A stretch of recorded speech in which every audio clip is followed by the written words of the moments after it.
estamos frente a otro desafío transformador que el mismo Jesús nos ha dejado. Y el de hoy es: amontonen riquezas en el cielo. Sí, Él dijo eso. En Mateo 6, del 19 al 21, dice claramente: no amontonen riquezas aquí en la tierra, donde la polilla destruye y las cosas se echan a perder, y donde los ladrones entran a robar. Más bien, amontonen riquezas en el cielo, donde la polilla no destruye, ni las cosas se echan a perder, ni los ladrones entran a robar. Pues donde esté su riqueza, allí estará también su corazón. Y antes de preguntarnos y de responder qué significa esto de amontonar riquezas en el cielo, vamos a hacer algunas consideraciones sobre la importancia que le daba Jesús a esto de las riquezas. Es interesante ver que si nosotros analizamos la cantidad de veces que Jesús habla de las riquezas, de los tesoros, del dinero, son muchísimas más que si sumamos todas las referencias que él hizo a la oración más la fe, todas juntas. O sea que evidentemente Jesús le daba mucha importancia a este tema. Por eso nosotros nos tendríamos que preguntar, si Jesús le daba tanta importancia, ¿por qué será? Bueno, pienso que el mismo versículo que nosotros acabamos de leer en Mateo 6 nos da la respuesta. Porque al final termina diciendo: donde esté tu tesoro o donde esté tu riqueza, allá estará tu corazón. Es decir, Jesús sabe, porque Él nos hizo, que nosotros, los humanos, somos muy proclives a poner en el centro de nuestro corazón a las riquezas. Y cuando uno pone en el centro de nuestra atención las riquezas, uno las atesora, uno las valora, uno las aprecia, y después de todo eso las termina adorando. Y ojo, porque este no es un problema de ricos. Porque podríamos decir, bueno, ese es un problema que tienen los ricos porque tienen mucho dinero. No, también puede ser un problema de los pobres, que lo único que hacen es ambicionar tener más y más riquezas porque piensan que ellas van a ser las que le van a dar todo lo que necesitan para ser felices. Quiere decir que Jesús le daba tanta importancia a esto porque Él sabía lo que las riquezas pueden hacer a nuestro corazón. Lo puede desenfocar, lo puede poner en otro lugar, y eso no es lo que quería. Cuando nosotros entendemos este concepto es cuando podemos realmente entender bien algunos versículos de la Biblia que también hablan de las riquezas y del dinero. Les voy a mencionar 3. Por ejemplo, ¿se acuerdan el caso del joven rico? Eso está en Marcos capítulo 10. La Biblia cuenta de que un joven que era muy rico se acerca a Jesús y le dice: Maestro bueno, ¿qué tengo que hacer para tener la vida eterna? Entonces Jesús le contestó: cumple los 10 mandamientos. Entre paréntesis, los 10 mandamientos empiezan con el primero, y si vamos a cumplirlos empecemos por el 1, ¿no? ¿Cuál es? Amarás al Señor tu Dios con todo tu corazón. Sigue diciendo, contesta el joven: pero eso yo lo hice desde pequeño. Y entonces, ¿qué le contesta el Señor? En el versículo 21 dice que Jesús lo miró con cariño y le contestó: una cosa te falta. Anda, vende todo lo que tienes y dáselo a los pobres. Así tendrás riquezas en el cielo. Luego ven y sígueme. Una lectura rápida y descuidada de este versículo podría hacer parecer que únicamente los pobres, o sea, los que no tienen ningún tipo de propiedad, son los que entrarían al cielo, porque justamente es lo que le dijo Jesús que hiciera, que vendiera todo y después que lo siguiera. Pero no es la idea esa no es la idea. La idea es que evidentemente el Señor Jesús les quería demostrar a este joven que él no había cumplido el primer mandamiento. No había amado a Dios por sobre todas las cosas. Porque cuando él le pide de vender todo lo que tenía, porque la historia termina que él dice que se fue triste, se dio vuelta y se fue, porque tenía muchas posesiones. Quiere decir que él, cuando valoró a Dios y a las posesiones, el amor por las posesiones fue mayor. Entonces, acá queda clarísimo que el Señor no tiene nada en contra del dinero, de las posesiones, pero sí en dónde está puesto nuestro corazón. De la misma manera podemos ir a Lucas 14, 33. Él, hablándole a los discípulos, dice esto que es lapidario. Dice: cualquiera de ustedes que no deje todo lo que tiene, no puede ser mi discípulo. ¿Qué quiere decir? Que para ser discípulo del Señor hay que ser prácticamente un mendigo, porque acá dice que tiene que dejar todo lo que tiene. No. Sabiendo entonces a dónde quiere apuntar Jesús, lo que nos está diciendo es que no podemos ser discípulos de Jesús si nuestro corazón está orientado y aprecia y atesora mucho más las riquezas y las posesiones acá en la tierra que lo que el Señor es para nosotros. La prioridad siempre tiene que ser Dios. Cuando esa prioridad se va de rumbo, se desorienta, entonces ahí es cuando el Señor dice, así no, ustedes no pueden ser discípulos míos. Es el mismo caso de Lucas 12:15, donde el mismo Jesús dice, cuídense de toda avaricia, porque la vida no depende de la cantidad de bienes que se posee. Y es verdad, porque el mismo Jesús en Juan 17:3 dice, la vida eterna consiste en esto, en que te conozcan a ti, el único Dios verdadero, y a tu Hijo al que has enviado. Entonces Él está advirtiendo, ojo, porque la vida eterna pasa por conocer a Jesús, por conocer a Dios, por intimar con Él, por honrarlo con nuestra vida, por recibir su perdón, su amor y todas las riquezas que Él nos quiere dar, no en acumular bienes. Por lo tanto, por eso es importante para Jesús hablar de las riquezas, porque Él lo que quiere lograr es que nuestro corazón no vaya detrás de ellas. Y es interesante también cómo las matemáticas de Dios no son iguales a las nuestras. Y eso lo podemos ver claramente en la historia de la viuda. ¿Se acuerdan? Una vez estaba el Señor Jesús cerca, en el templo, cerca de donde estaban las arcas donde se ponían las ofrendas. Y seguramente había mucha gente pudiente que pasaba y dejaba ahí sus ofrendas. Pero en ese momento dice que pasó una viuda pobre que apenas dejó 2 moneditas de escaso valor. Entonces, ¿qué hizo? Dice que Jesús llamó a los discípulos, aprovechó para dar una linda lección y les dijo, les aseguro que esta viuda pobre ha dado más que todos los que echan dinero en los cofres, pues todos dan de lo que les sobra, pero ella en su pobreza ha dado todo lo que tenía. Entonces acá es cuando vemos que las matemáticas de Dios son tan distintas. ¿Por qué? Porque si nosotros creemos que el Señor estaba diciendo que ella había dado más que los demás, nosotros como podemos decir, pero no puede ser, porque ella dio apenas 2 moneditas, los demás seguramente dieron más. Lo que pasa es que Dios cuenta otra cosa. Dios cuenta la dependencia de la viuda. Y cuenta también la dependencia que nosotros tenemos de Él. ¿Por qué? Porque cuando la viuda dio todo lo que tenía, ¿en qué se podía sostener luego? ¿De qué podía depender? De Dios, porque no le quedaba otra cosa. En cambio los ricos, aunque daban mucho, también mucha era la riqueza que les quedaba.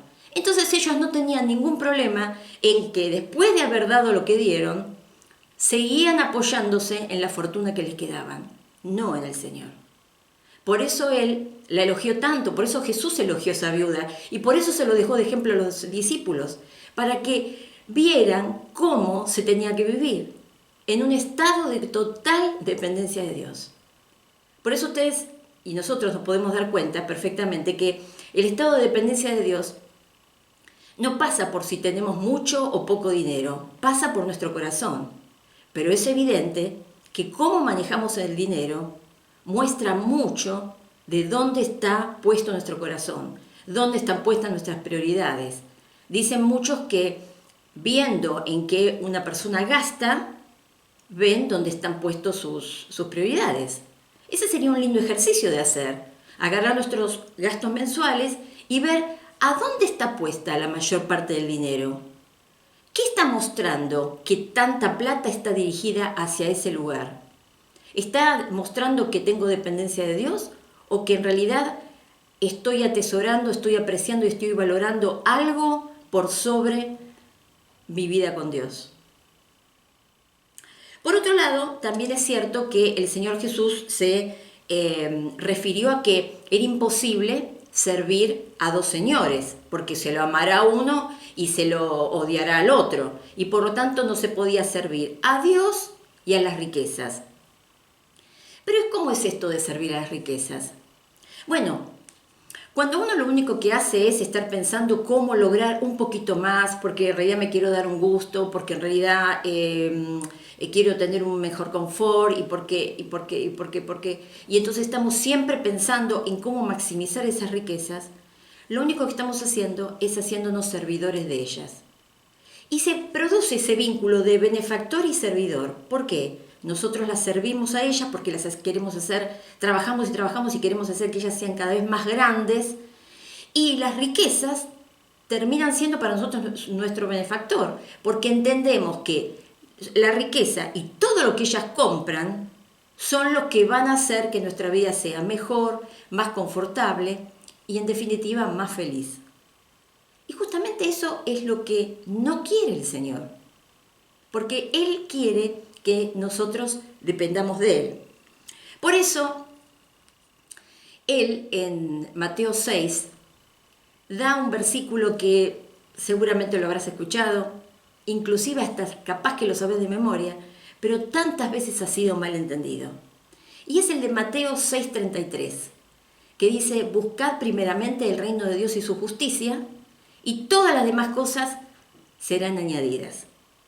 En definitiva, lo que dice es que pongamos toda nuestra atención en el reino de Dios y en hacer lo que Él exige, y todo lo demás, y venía hablando de la comida, del vestido y de todas nuestras necesidades, serán añadidas.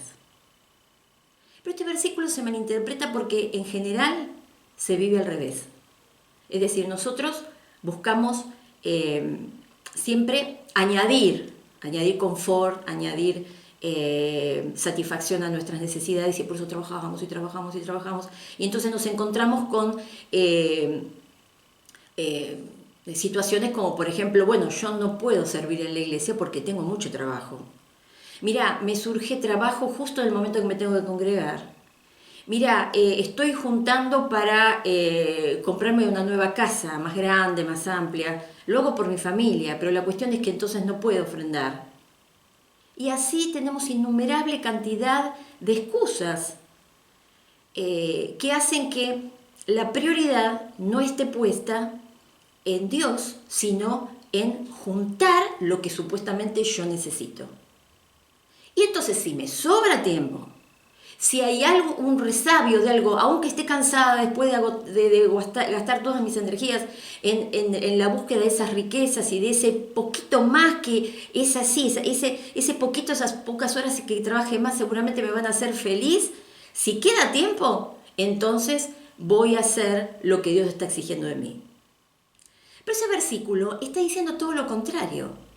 Lo que nos está pidiendo el Señor es que demos la mayor atención al reino de Dios y en hacer lo que Dios exige. Por lo tanto, lo mejor de nuestras energías tendría que ser para Dios. Lo mejor del desarrollo de nuestras dones y capacidades tendría que ser para Dios. La mayor cantidad y calidad de nuestro tiempo tendría que ser para Dios. Nuestras ofrendas, nuestros diezmos tienen que ser para Dios y tratar de siempre maximizarlos. Pero nosotros no hacemos eso. Nosotros primero nos dedicamos a buscar lo que necesitamos y luego le damos los sobrantes. Y Él dice, se están perdiendo, haciendo así, se están perdiendo de ver cómo yo los proveo a ustedes de todo lo que necesitan. En ese mismo párrafo, unos versículos antes, Él contaba que están los pajaritos que no siembran ni cosechan, y sin embargo, Dios siempre les provee de alimento. Y eso no quiere decir que el pajarito no salga a buscar su alimento. Pero Él sabe que todos los días siempre habrá lo necesario. Y nosotros tendríamos que ser como ellos, ¿no? Tan dependientes de Dios que sabemos que en cada momento Dios nos va a dar lo que necesitamos para seguir adelante. Hemos visto cómo un espíritu egoísta, un espíritu que quiere poner a las riquezas y a las posesiones por sobre lo que es Dios, puede llevar a la pérdida de la salvación, como fue el caso de este joven rico. No sabemos si este joven luego meditó, recapacitó y terminó siendo un discípulo del Señor, pero como vemos que termina la historia, él se fue y prefirió quedarse con las riquezas temporales que tenía en su casa a las riquezas que el Señor le ofrecía en el cielo. Muy mal negocio. Pero entonces nosotros podemos decir, bueno, nosotros que somos hijos de Dios, que ya hemos tomado una decisión por Jesús, que ya hemos recibido su perdón, que ya lo tenemos como el centro de nuestra vida, entonces ya esas cosas no nos pueden pasar, y es verdad. Pero sí puede pasar otra cosa, que también es terrible, y es que minimicemos las recompensas que tenemos en el cielo, teniendo un espíritu egoísta, una actitud que priorice y magnifique las riquezas y posesiones por sobre la vida de honra al Señor que tenemos que tener y de amor a Dios. ¿Y de dónde surge esto? Yo te pido que por favor prestes atención. Voy a leer Lucas 6, versículo 38. Dice: den a los demás y ustedes también recibirán. Se les dará una cantidad mayor a la que puedan contener en su regazo. Aunque se la haya agitado y apretado al máximo, siempre se rebosará. Porque con la misma medida que ustedes miden a los demás, Dios los volverá a medir a ustedes. Y recalco la última parte. Con la misma medida que ustedes midan a los demás, Dios los volverá a medir a ustedes. Dijimos antes la cantidad de excusas que ponemos para dedicarnos a trabajar y a ganar más dinero porque, bueno, mi familia lo necesita, porque me pagan poco, porque necesito trabajar y porque, bueno, 1000 cosas. Entonces, evidentemente una persona que está dedicada, atesorando, valorando y apreciando la riqueza, tiene poco tiempo para los demás y para ver las necesidades del otro. Entonces acá lo que el Señor está diciendo es, con la misma medida que vos das, y ahora entonces, pensando en eso, encontré esto, una medida. ¿Saben lo que es esto? Miren, es un dedal. ¿Cuánto puede caber acá? Y poquísimo, ¿no es cierto? Bueno, pero vamos a suponer que la cantidad de tiempo, dinero, amor, hospitalidad y, bueno, todas las cosas que puedo dar a los demás podrían entrar en este dedal. ¿Por qué? Porque ya te conté, porque necesito ahorrar para comprarme algo un poquitito más cómodo, porque lo estoy haciendo para mi familia, porque, bueno, y todas las cosas que ya hablamos.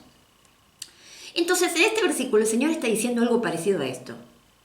Si vos, por todas estas cuestiones que acabamos de mencionar, y seguramente hay más, considerás que con esta medida para darle a los demás es suficiente y es adecuada, entonces seguramente no vas a tener ningún problema, que cuando llegue el momento y yo te dé mi recompensa, también use esta medida.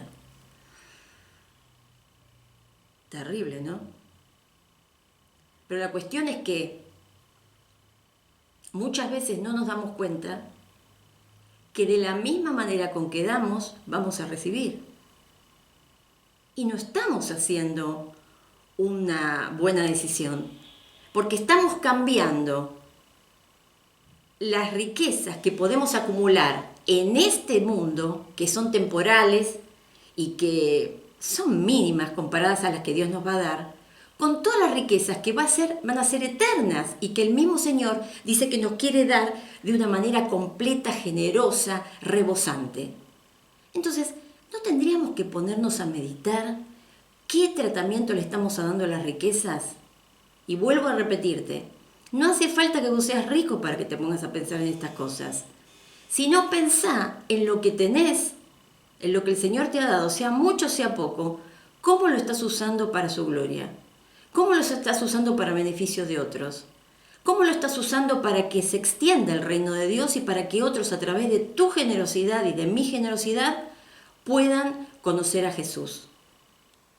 Por eso, y ahora dando respuesta a la pregunta del principio, ¿a qué se refería Dios cuando dijo amontonan riquezas en el cielo? Bueno, se estaba refiriendo a que tenemos que hacer que la medida de nuestra generosidad deje de ser así y sea cada vez más grande. Tal vez así, no sé, pero en la medida que agrandemos nuestra generosidad acá en la tierra, entonces también se agrandará la medida en que el Señor será generoso con nosotros. Y esa generosidad la vamos a disfrutar toda la eternidad. Es cierto que en el cielo nadie se verá frustrado, todos estaremos satisfechos, pero el grado de satisfacción y de recompensa en el cielo no es para todos igual. Y a mí me gustaría que sea grande, sencillamente porque dice Apocalipsis que esas coronas, esas recompensas que vamos a recibir, en realidad se las vamos a poner nuevamente en los pies a Jesús. ¿Por qué? Porque no vamos a tener ninguna duda que todo lo que hayamos logrado ha sido gracias a su vida en nosotros. Por eso, ¿qué forma de honrar al Señor es tener una vida generosa para los demás? Una vida en donde nuestras riquezas y nuestras posesiones puedan ser compartidas, podamos mostrar hospitalidad, podamos mostrar generosidad con nuestras ofrendas y extendamos con ese testimonio el reino de Dios. Por eso este es un desafío transformador, porque Él nos dice, sean generosos, aumenten su generosidad y vean qué generoso soy. Te dejo este desafío, un desafío para todos, un desafío que puede transformar nuestra vida. Te espero en la próxima.